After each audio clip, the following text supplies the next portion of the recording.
বেনামি রাত্রে খায় না, বাগদা গলদা রাত্রে খায়, তাহলে একটা ব্যাপার হচ্ছে আমি নাইটে ফিডিং করতে পারবো না।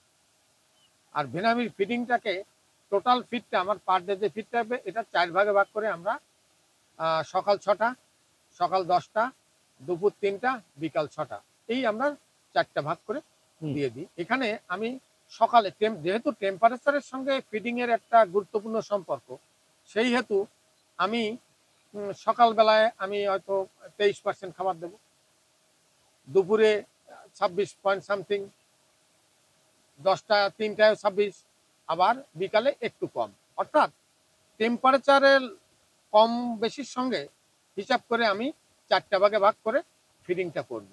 এবং এই ফিডিং অ্যাকুরেসি, মানে অ্যাকুরেট ফিডিং যদি না হয়, ফিড যদি বেশি হয় তাহলে ওয়াটার পলিউটেড হবে, আর ফিড যদি কম হয় তাহলে একটা চিংড়ি আর একটা চিংড়ি খেয়ে ফেলবে।